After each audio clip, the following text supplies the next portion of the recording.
Mike, it's great to see you. Yeah, Ian, good to be with you as well. And we should, of course, the Twitter haters would want you and I to be punching each other's lights out at this moment, because I keep saying, when I mentioned that I was coming on with you tonight, I was saying, your argument with the two Mikes out in the World Cup, you should smash him in the face and things like that, which it's the sort of thing you come to expect from the social media these days. That's why people tune into Talk Sport. We keep it lively all the time. And of course. That's what we do. But we will talk about Roy Hodgson before the end of the hour that I'm with you, because, of course, he is doing a huge interview tomorrow morning with Sky. He is. Which is the start of the run-up to the qualifier on September 3rd at Wembley, when... Well, that's a friendly, Norway's the friendly, yeah. I beg your pardon, the friendly on September the 3rd, when England expect to get the lowest crowd they've ever had at the new Wembley because of the aftermath and the hangover of the World Cup. Right. But we'll talk about that later. We'll get that in a bit, but we must start. I mean, I'm sure you'll have a view on the passing of Robin Williams that we've heard about in the last couple of hours. Even Barack Obama's got involved. Yeah, it's absolutely amazing the impact that that this sudden death has had. I read about a month ago in one of the heavy papers that he was having problems, with he'd become reclusive and all that kind of stuff, and there was some suggestions that he was reliant on a lot of pills and all that kind of stuff. I'm not talking about like banned drugs. I'm talking about tranquilizers, prescription stuff like that. So it's a terrible thing. Now, I'm going to say something which is going to make me a hate figure, but I didn't actually find Robin Williams very funny. It's just my personal view. I didn't think he was a great clown. Well, he just never made me laugh, if you see what I mean. I could never understand a lot of what he was saying, because all these strange voices that he had, which came from his days of Mork and all that kind of stuff that John was telling us about earlier, I could never honestly quite understand what Robin Williams was saying and in what voice he was saying it. Now, I'm not saying he wasn't a funny man. No. Please don't get me wrong. I mean, I think Picasso paintings are completely ridiculous and ludicrous. However, I accept that he is one of the world's great genii, and I accept that Robin Williams, from the response that the world has suddenly mushroomed into at the tragic news of his death, I accept that he is a giant of Hollywood and a giant. He just didn't make me laugh. American comedians have a great problem. Well, they haven't got a problem, but I don't find a lot of American comedians funny. What, you mean they talk too fast? Well, I don't know, but I've never found Cheers funny. I've never found... Is it Seinfeld? Seinfeld, yeah. I've never found that funny. I just don't find these things funny at all. Friends? Never found Friends funny? Friends, never found funny. Loved... was Jennifer Aniston in that? Yes, Jennifer Aniston, yeah. Loved her in that and all that, but I didn't find any of the dialogue funny. Okay. But there are some American comedians. I mean, Leslie Nielsen in Airplane, and then those subsequent sort of cop movies, with Naked Gun. Yeah, very, very funny man indeed. And Ben Stiller. When I was in America a few years back, on a sort of windy, wintry afternoon, we went to the movies and saw Zoolander, which was a film about a male model whose ego was so enormous that, the real world had escaped him. I remember that, yeah. And it was a fantastic film, and I thought he was incredibly funny because he played the part to its maximum effect. He seemed to believe everything that was in the script, you know what I mean? But I've never found that with Robin Williams. Now, please, I'm not speaking ill of the dead. It's a terrible, tragic thing for a man who's so massively revered within his profession to have died in these circumstances, which the police suspect could be at his own hand. I just personally can't give you my particular favourite clip of what he did. I mean, Mrs. Doubtfire, for instance, I just don't think there was any credibility in that. Anybody from a mile away could have worked out that Mrs. Doubtfire was a man, you know what I mean? It's just a movie. I know, but I mean, it's the same with Tootsie and Dustin Hoffman. Oh, no, that would... Well, you surely wouldn't have spotted Dustin Hoffman. Mike Graham and I, when we worked in New York in the 80s, there was a celebrity restaurant in Uptown Manhattan called Elaine's, and we used to see Phil Spector in there all the time and all that kind of stuff. With his big hair, yeah, exactly. Well, Dustin Hoffman went in there once dressed as Tootsie before he made the film to try and pass it off as, look, I really am. And next day all the talk was about Dustin Hoffman walking around in a dress, you know what I mean? And but he was trying to make out that, I could do it, and that's the sort of thing I'm talking about. That's the thing about movies, isn't it? It's suspension of disbelief, though, isn't it, Mike? Sure. But, in films like, you see, I never saw him in Good Will Hunting, and I heard the earlier reports on TalkSport that was, in fact, a very dramatic part rather than a comedic part. Maybe... that was great. I don't know. I never saw it. But I saw, Good Morning Vietnam and all that kind of stuff, and I never got it. Well, I did. I mean, the thing, it's all ad lib. That's the genius of that movie, and indeed so many films that he's done. That all that dialogue that you hear is just coming out of his brain at that moment. It's not been written down. There's lots of tweets coming in. James Watt says Hook was the film when I was younger. R.I.P. Robbie Williams. Matt says one of my favourite films of his was Club Paradise, a straight-to-video comedy from '86. I don't remember that, forgive me. Vic says, it's so sad. I was an 80s kid and grew up with his films. Even in my teens and 20s, his films were ace. And Simon just finally says, Robin Williams, one of the funniest and cleverest comedians to grace our stages and televisions. And he wasn't afraid either to be controversial in his comments about America and their politics and things like that. If you watch his stage shows and his stage comic, he was not afraid to push the boundaries from that perspective. But anyway, there's plenty more to talk about. And you wanted to talk about James Brown. Well, I was only going to say to you, I've been reading some reviews of a biopic that's coming out on James Brown, which has been made by Mick Jagger. And, I mean, I knew James Brown was around when I was a kid in discos, his soul music was come on and all the girls would rush onto the floor right away. It was big magnet stuff, you know what I mean? Yeah. And so I'm well aware of his songs. What I didn't realise was an extraordinary man he is, because I've read a couple of reviews of this biopic. I mean, his body's been exhumed 16 times. What? Because he was such an inveterate womanizer that since he died, which about 4 years ago, I think, 5 years ago. It was Christmas Day, Boxing Day, was it? Yeah, Christmas Day, he died. And now women are coming around from all over America. Paternity suits, children that have been produced by James Brown, women that are said to have married him.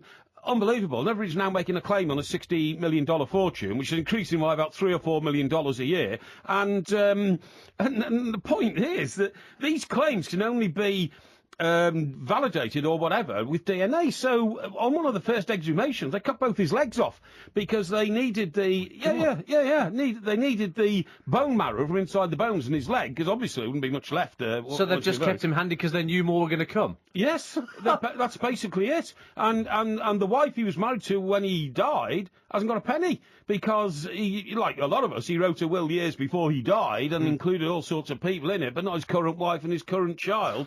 And so it's a complete and absolute mess.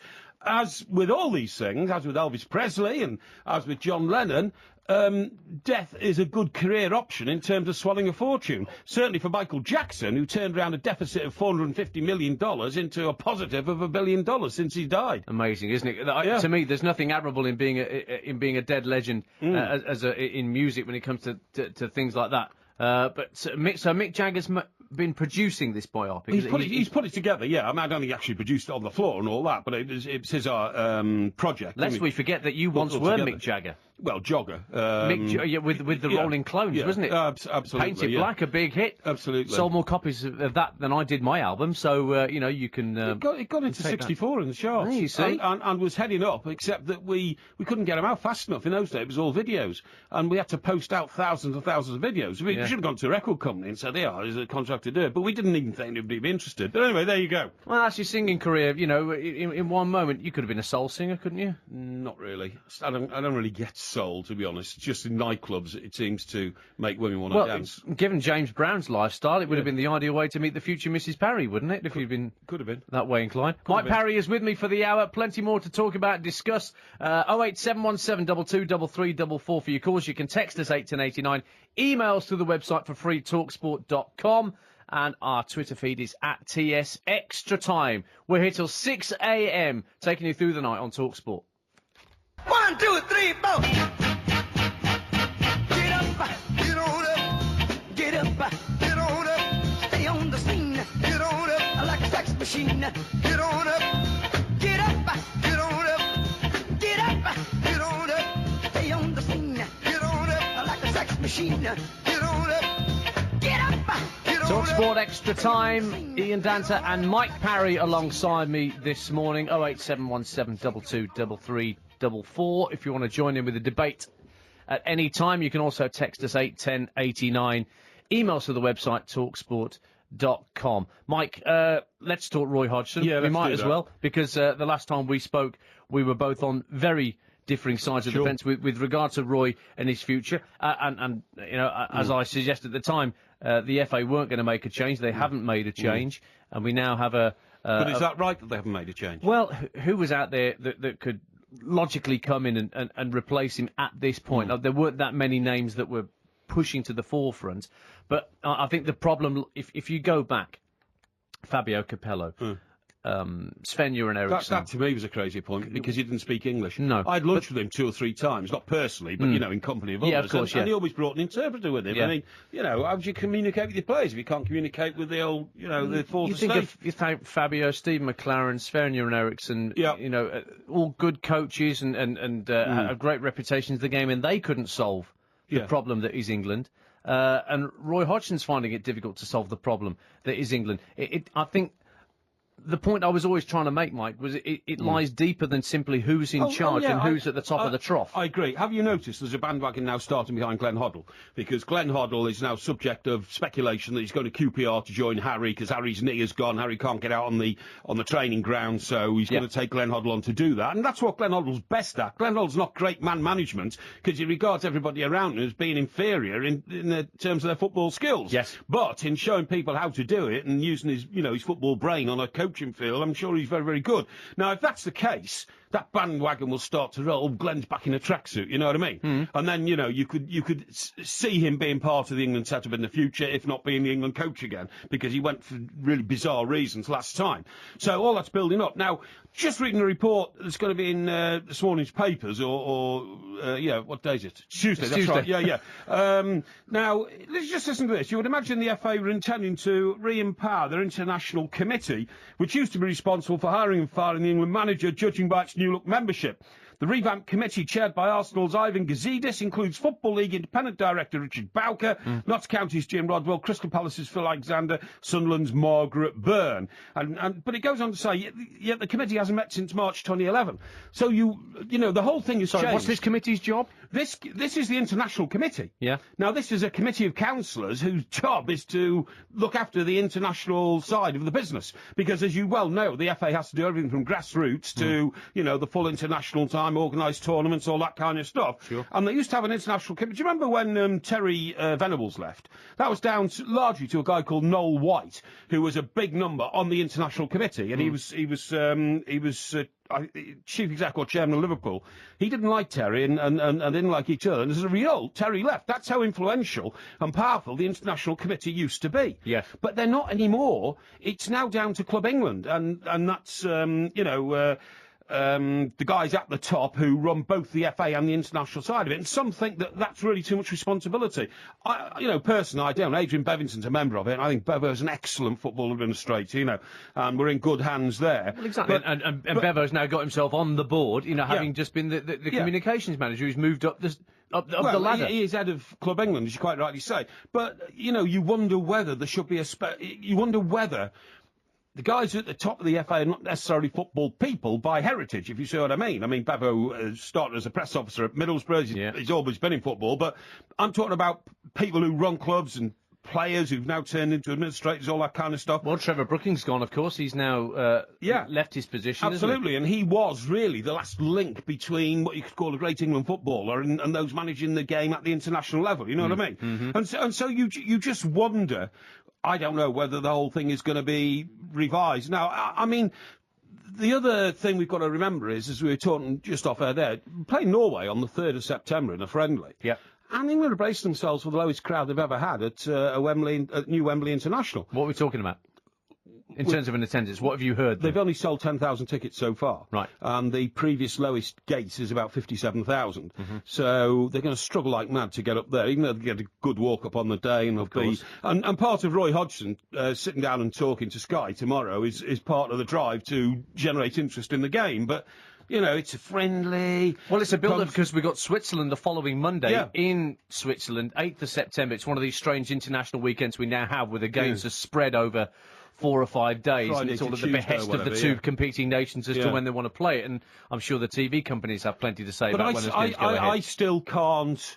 I'm still worried that we've gone all the way from the end of our World Cup, not the World Cup, our World Cup, which was like 8 days into the tournament, to now, without anything being done, visibly or otherwise, to try and improve the situation within the England administrative headquarters. Exactly. I'm astonished. And again, is that Roy Hodgson's fault. It's not. It's nothing that Roy can particularly control himself. As you say, it's the bureaucracy. It's who's in charge. Has he actually been in front of a panel of people to explain where it all went wrong? That's very true. That is a very good question. We kept hearing. How many years ago was it we kept hearing the phrase root and branch? When was that? Was that after Germany, 2006, or was it after the... That's after almost every tournament we've been in. No, it was after the Euro, after Steve McLaren failed to get us to the Euros, after that night at Wembley against 2008. Croatia. I'm sure we heard the phrase root and branch was bandied about. It became ubiquitous, that phrase. And I haven't... No, I'm with you. I've not seen any evidence of that root and branch. I don't even know if Roy Hodgson's been to the Wembley headquarters since the World Cup until now. He is apparently very depressed about it all. And, you can imagine that, because obviously it was a tournament that had great expectations but fizzled out to nothing. So, well, I mean, look, it was my first World Cup following England, and I can only speak for those guys who and I know, that have been around England for an awful lot longer than I have and have followed them, whether it be tabloid press or whether it be the heavies. And all of them were saying to me, "Oh, this is a good setup." Nobody was wise after the event and going, you knew this was going to happen." Everybody was saying in the run-up, whilst we were in Miami and we were watching those warm-up games and we were watching the way they were training, look, they look settled, they look happy, they look focused, they look ready. Yeah. And so I think that's where the real shock came from. And people say it's our worst World Cup performance in history. And in terms of our position in the group that we played in, yes, it is. In terms of the way we performed. You look at that game against... But that doesn't matter. That really doesn't matter. I'm just thinking we're looking at baby steps. Are we making any improvements at all as a footballing nation?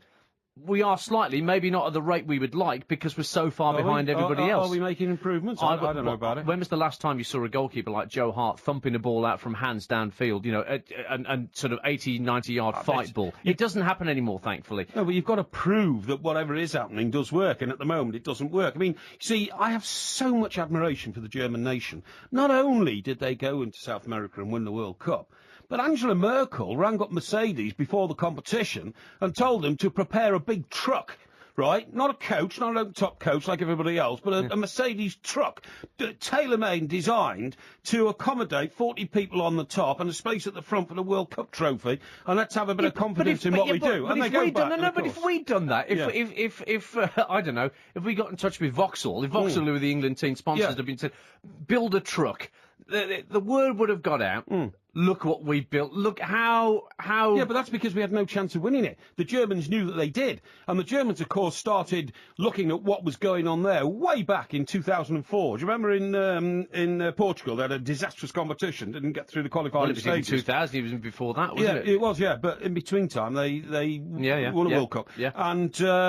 And they did do root and branch and all that kind of stuff. And then, of course, we had recently the Under-21 tournament, didn't we, 2-3 years ago. 6 players who finished in the World Cup final this year were in that team. And they actually did something about it and brought a structure in. Well, what we're waiting for is Greg Dyke's second part of this FA Commission report. We had the first part, which had this ludicrous idea of the domestic B-team one, league. But what they should... They've gone arse about face, in my opinion. They should... This second section of the report they're about to reveal is the one I wanted to hear about first, which was about grassroots and coaching. Well, we should have got that before the next international, and certainly before the start of the next qualifying campaign, because otherwise, it literally looks like, as a nation, we've just shrugged our shoulders and said, well, that was the World Cup, come and gone. We were out of it before Germany played their second game, but we haven't done anything about it, because maybe we can't. Maybe we don't know how to. And the thing is, if we're going to bring players in for this next campaign, we know Steven Gerrard is now no longer around. We still don't quite know what Frank Lampard's thoughts are about his international future and what he wants to do. But how do England reshape themselves? Who do we have in mind to come through? There's your lad, John Stones at Everton, who is part of the standby squad. Is he now to be brought on as a regular player? Is he going to start regularly under Roberto Martinez at Everton? What of John Flanagan at Liverpool? Is he going to get an opportunity? Jack Wilshere, is he fully fit? He's got a pre-season behind him. Is he the man to anchor the midfield? These are questions that one friendly against Norway isn't necessarily going to answer, Mike. No, well, I totally agree. But for me, it's I don't know. If I was an England fan now, which I am and have been all my life, been the biggest England supporter you could imagine, in the face of overwhelming opposition sometimes, always said that the FA do a very good job, and I still think they do a very good job. But I just don't see them being stung into action, which was needed by by the disaster in Brazil. I saw the faces of the players coming through the mix zone after the game against Uruguay. I saw that the tears that had clearly been shed by those players. If it didn't matter to the bigwigs, it certainly mattered to the players. Mike Parry's with me. This is TalkSport Extra Time.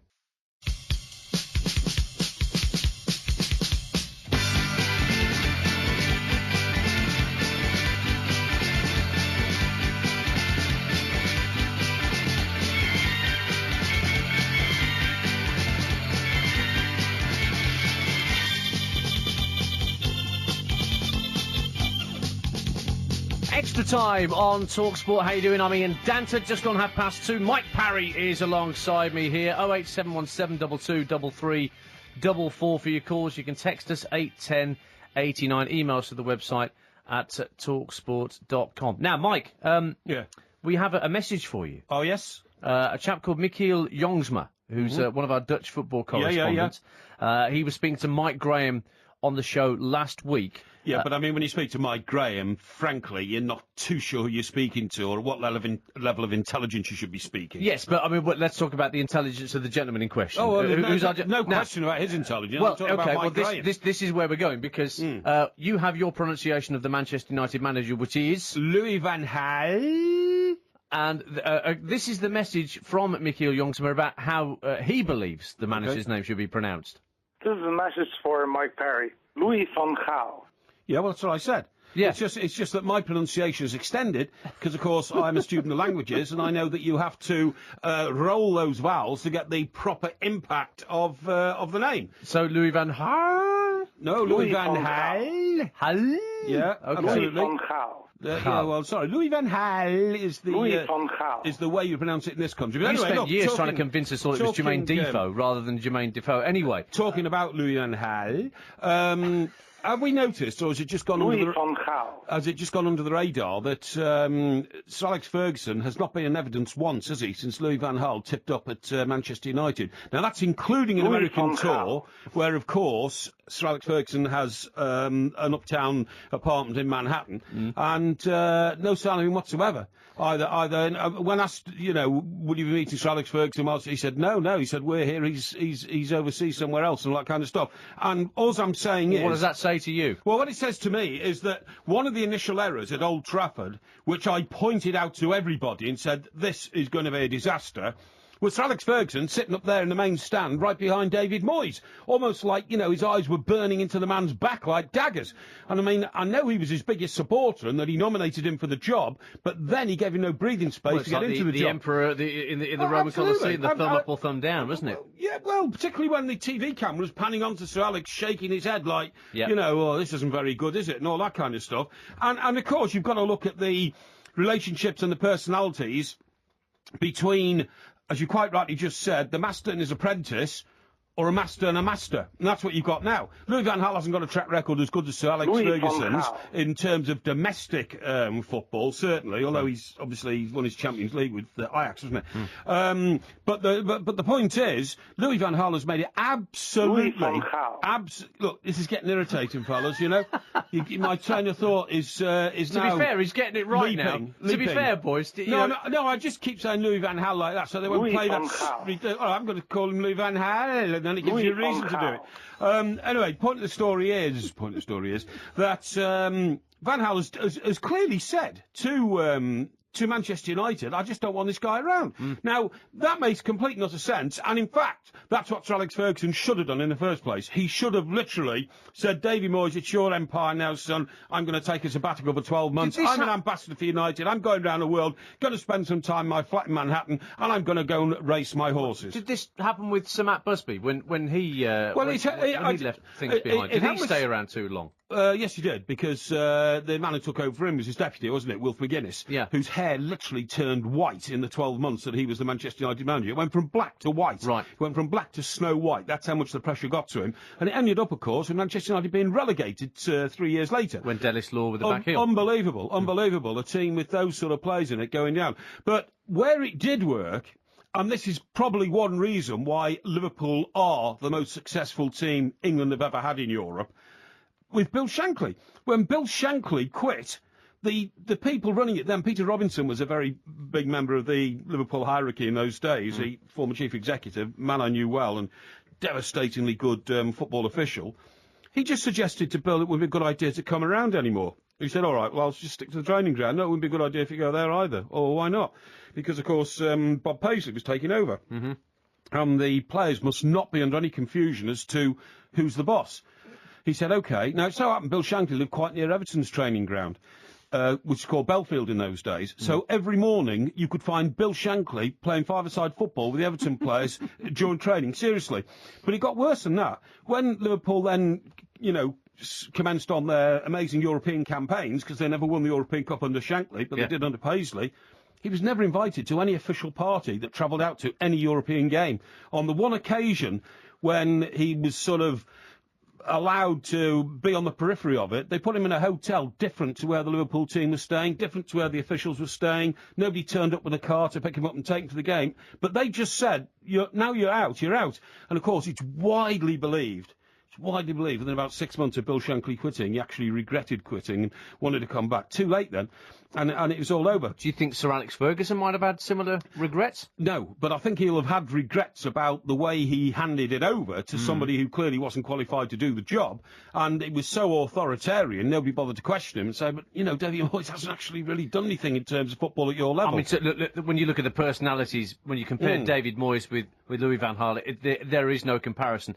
Van Gaal is clearly a very confident, egotistical man who rules by fear. And intelligentsia. Yes. I mean, David Moyes isn't an unintelligent man. All I'm saying is he doesn't quite have that gravitas and that fear factor. Well, no, you're absolutely right. You see, what Sir Alex was doing was convincing Manchester United a man in his image would perfectly carry the torch on for Manchester United. But the problem was that Davy was of the image. He was a Scotsman. He was fiery-haired. He was around the technical area and tapping his watch and waving his hands and all that kind of stuff, but he didn't have sufficient experience or even ability to carry on the work. Now, Louis van Gaal is exactly the opposite. Louis van Gaal. He doesn't spend any time in the technical area whatsoever. Yeah. He does most of, it's a visceral situation for Sir Alex and a sort of intelligentsia for Louis van Gaal. I'm not saying that Sir Alex Ferguson wasn't intelligent. Of course he was. One of the brightest men that's ever participated in football in this country, but a different approach to the game. And with Van Gaal, the situation seems to be, it's a bit like playing, there's two versions of these football manager games, aren't there? One of them is where you plan the game first and then put it all in, see how it works out. And the other one you play by the second, don't you? I mean, I don't know, I don't play him. No. But I think the first one's called Football Manager. Yeah. Now, that's the way Van Gaal does it. He's got it all planned out by the time the game kicks off. If anything goes wrong, you'll find him probably more up in the stands than down in the technical area. And, of course, he's got Ryan Giggs alongside him. He's elected to keep as part of his coaching staff. One wonders how he's going to benefit from it. But he's not made too many stellar signings yet, has he, Louis van Gaal? Hasn't made any, has he? No, well, if you think, he's said he wants wingers. Yeah. He's mentioned that he's had Valencia and Young playing in this remodelled system that Manchester United have brought in. 3 central defenders, 5 midfielders, 2 up top. But he says he needs wingers. He's put Herrera in, of course, who's come in as a midfielder. And clearly. But wasn't that deal already underway before he arrived? I think that was not probably really his choice. Exactly. I think it was in the works. Yes, it was on the way in. Yeah. And then Gary Neville on Sunday in one of the papers saying he should trust the young players coming through now in the way that Sir Alex trusted the class of 92 by the time we got to that 94-95 season. And you've got players like James Wilson, Tyler Blackett, Michael Keane, and in Gary Neville's opinion, players like those young English boys should be given their opportunity rather than Van Gaal going out and spending the 150 million that he's supposed to have at his disposal. Yeah, class of 92 style, but that's a hell of a risk, isn't it? Even Sir Alex Ferguson admits that the greatest gift that God gave him during his managerial career, well, 2 really, taking him from behind the bar in a pub where he was a landlord and giving him his first job in football, and secondly, endowing him with the class of 92 at Old Trafford. That's why he didn't do anything for the first 4 years. He just had to keep saying to himself, this lot will come through. Of course they did. There were a lot of great players to buy in those days. And it worked for him. But whether you could take that risk again, now that the expectation factor is so much higher for instant success, not success in 2 or 3 years or 4 years, instant success, you wonder whether that is a feasible plan these days. Mike Parry is alongside me. This is TalkSport Extra Time. Still plenty to come before Mike departs at 3. We will also speak later in the show to Tim Vickery, our South American football correspondent, and the latest from the boxing ring with the Telegraph's Gareth A. Davis. Louis van Gaal. When I get older, losing my head, many years from now, will you still be sending me a Valentine? Birthday greetings, bottle of wine. If I'd been out till 2:45, would you lock the door? Will you still need me? Will you still feed me when I'm 64? TalkSport Extra Time. Ian Danter here and Mike Parry's alongside. We're not playing that song for him, I should stress at this point. The production staff have elected we should actually play that song in honour of Samuel Eto'o, whose age, as far as they're concerned, is open to question. Yeah. But he said he's too good to play for Liverpool, apparently, if we're to believe what's on the back of the Daily Mirror this morning, Michael. Yeah, he's turned down a 40 grand a week offer from West Ham. I can understand that. He probably doesn't think West Ham are a big enough club for him. There's not enough money. But Liverpool think they can take him on. It's, I don't know, he's a free agent, so you can take him on. But I frankly, Brendan Rodgers has done a brilliant job at Liverpool, but that guy, to me, doesn't look like he's got the attitude to be hungry for football anymore. It's just like he's shopping around for a bit of a deal in his dotage. Literally his dotage, you know. He's supposed to be 33, but didn't Jose Mourinho once indicate he could be nearer 40? Yeah. Well, of course, Mourinho, I think, got the best out of him when he was at Inter and played him as a right of a 3 up top, and everyone thought that's not going to work. Eto's going to kick off about that. He's either going to play through the middle or he's not going to play at all. Yeah. And in actual fact, Mourinho got the very best out of him. And Inter, of course, famously won the UEFA Champions League, beating Bayern Munich in the final. Eto'o didn't score. Milito scored that night, but that was one of Mourinho's great feathers in his cap for how he handled Eto'o. So we'll see where Eto'o ends up, if indeed it is in the Premier League. But yeah, he may well be chasing the dollar. Now, did you watch Rory McIlroy last night? Yeah, it's fantastic, and tell you what, it was quite interesting because sort of mid-round he started losing it, and so he was playing behind Mickelson and was he the lad Ricky Fowler? No man called Fowler has ever been a favourite of mine, believe me. But and he was playing behind him, and then you thought he was going to, you thought his will would have been sapped because he was on American soil. Mickelson, American legend, in front of him. You thought it would all drift away. It didn't. Fantastic strength of character to see it through and come out. And I wasn't tweeting. I can't tweet out all the way through because it goes up and down, doesn't it, and all that kind of stuff. All I said was, Rory Fury will see him through and all that kind of stuff. And he did, and I'm absolutely delighted. And what an incredible turnaround in his career, because although everybody talks about his meltdown at the Masters in 2011, which was very dramatic, very public, people have forgotten about Palm Beach last year when he walked off the course because he said he had toothache. Well, he didn't have toothache, or I don't believe that he necessarily toothache was the major motive. He just seemed to be completely out of sorts, and he wasn't hitting the ball properly, and it was going all over the place, and he just said, "I'm out of here."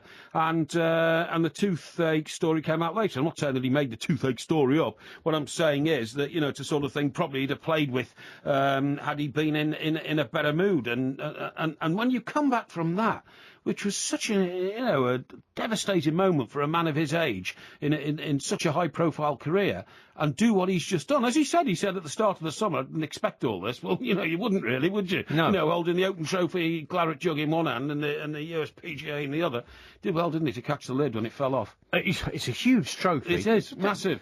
You could hardly lift it, actually, at the end. It's like the Stanley Cup in ice hockey. Have you seen that trophy? It's absolutely enormous, isn't it? I don't know. No, have you not seen the Stanley Cup?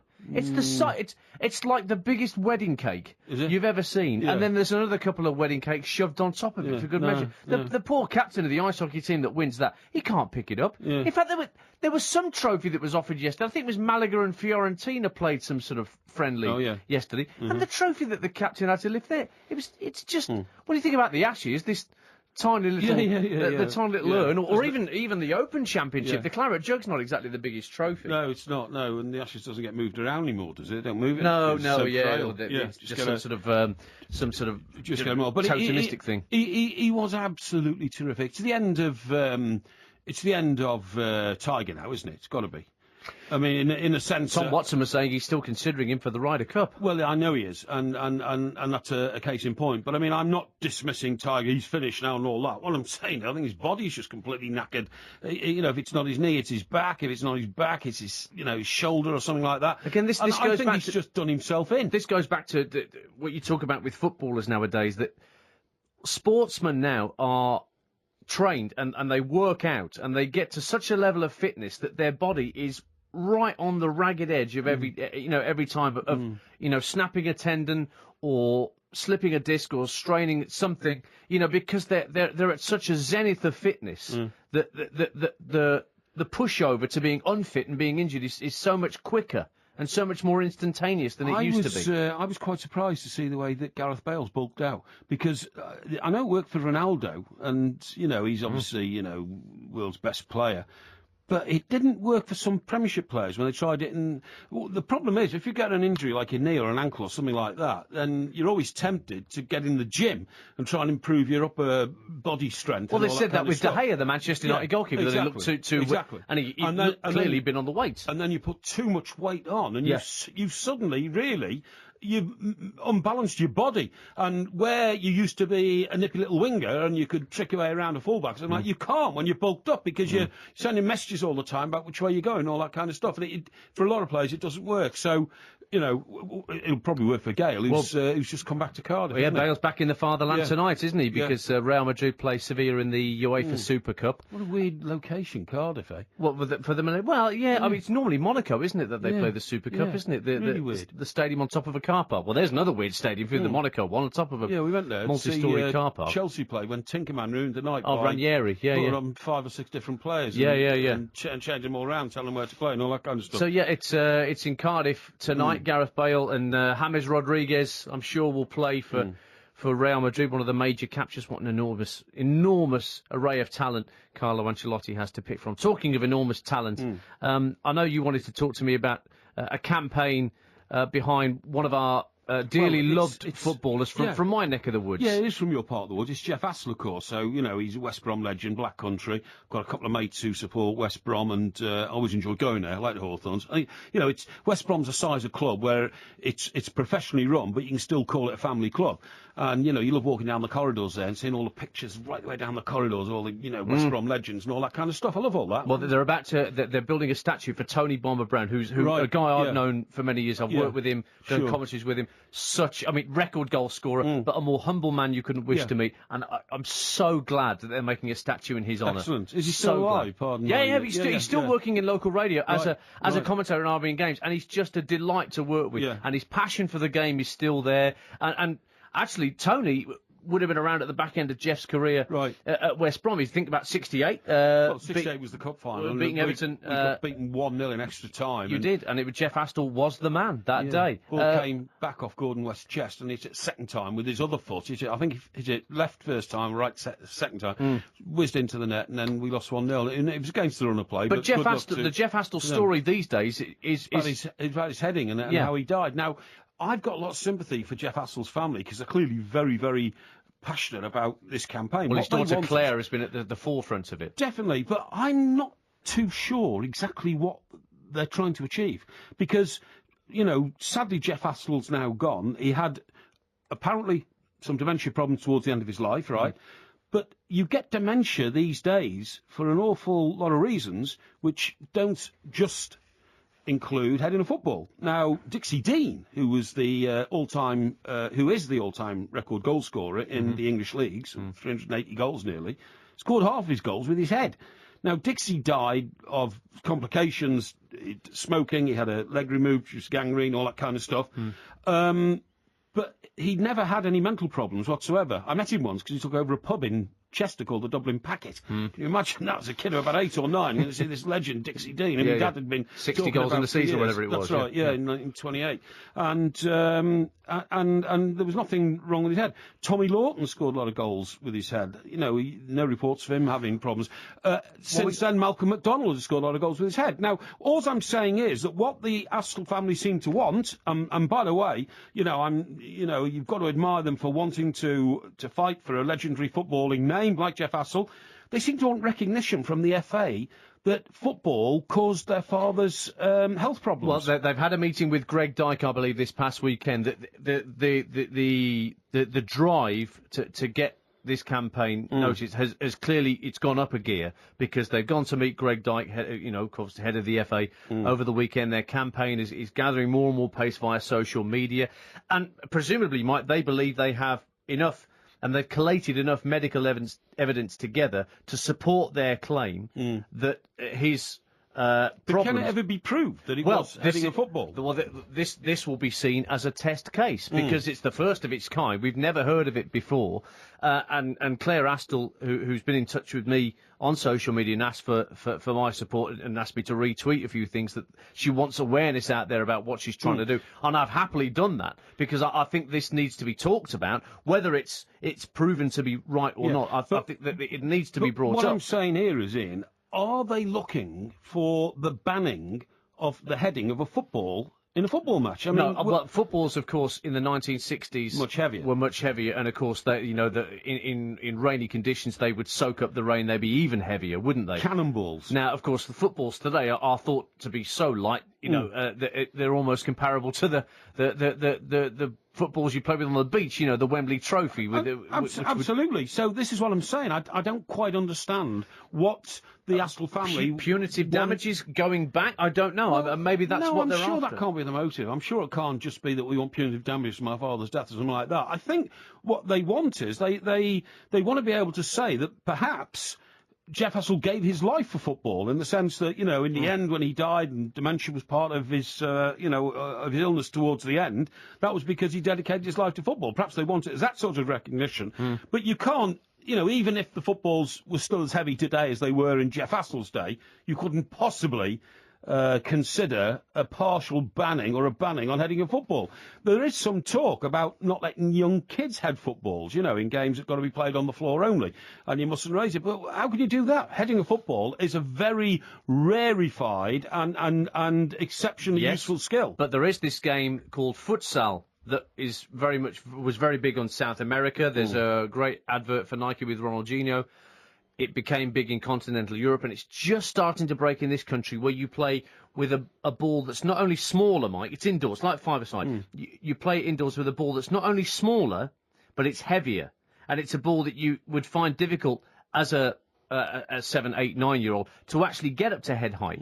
Now, that game, therefore, is then all about on-the-ground skill and learning the correct skills with your feet, and therefore heading the ball is irrelevant with that game. Now, maybe that's something that should be looked into more, based on what you're saying. But, then you take the joy of the Van Persie goal in the World Cup out of the game altogether, don't you? If you're playing with it, there's little size 1 footballs you get nothing. In your sports shops, not your big size 5. You get little size 1 footballs that boys and girls can head, and that's not going to cause you any great, because these are tiny little things. It gets them into the habit of heading the ball, but it's like you've talked about. I know you talked about that goals should be made bigger. Goals should be made smaller for younger goalkeepers, and thankfully, with the 5 against 5, 7 against 7, 9 against 9 games that have been ratified by the FA, they do have smaller goals for the goalkeepers to play in. But surely, they shouldn't be made to play with full-size footballs until they're of a certain age where they can actually control and strike the ball. They should be playing with these size 1 footballs at the age of 7 or 8, because they can't possibly control a full size 5 football with their developing feet. For goodness sake. I just on the Jeff Astle thing, like the family to actually define, what they would like as an outcome. Because I'm certain, neither of us are doctors, but I'm certain you can't say positively, well, the degeneration of Jeff Astle's, mental capacity was due to him heading a football, because so many other men have headed footballs over the last 100 years who happily have not succumbed to, to degenerative brain conditions or the onset of mental illness or anything like that. What we are hearing a lot about is concussion, of course. Well, concussion's a different one altogether. Concussion is obvious, if you see what I mean, whereas a degenerative brain condition is not. You know, when you get smashed, I mean, rugby, I think, are doing a fantastic job on concussion. They don't have any qualms whatsoever. Once you get knocked out, you're off, and you don't get back on. That's exactly the way it should be, because concussion, I mean, you could, you know, how can you tell that you haven't got a tiny tear in a little blood vessel in your head or something like that? You should get them off right away and get them scanned. Well, just to recap, I think the daughters, Dawn and Claire of Jeff, they are desperate to research possible links between players heading footballs and suffering brain injuries. Sure. And I think the upshot of the meeting was that Greg Dyke said to them that the FA are serious about looking into these issues. So I don't think it's about punitive damages. I think it is purely about getting the awareness out there that research should be continued into whether there is a link. Sure. And I think that's where it all comes from. I wish them luck for their own, you know, their own peace of mind. I just think that, you know, they're clearly, you know, still distraught with grief at losing their father, and they want an outcome, and I hope it's good for them and good for football. Mike, great to see you. You back with us later in the week, or are you? I'm not sure what's going on, but I'm sure I'll see you before the week's over. We'll have a chat. Yeah. Mike Parry's been with us for the last hour, and I'm sure he'll be back with us later in the week, if not next.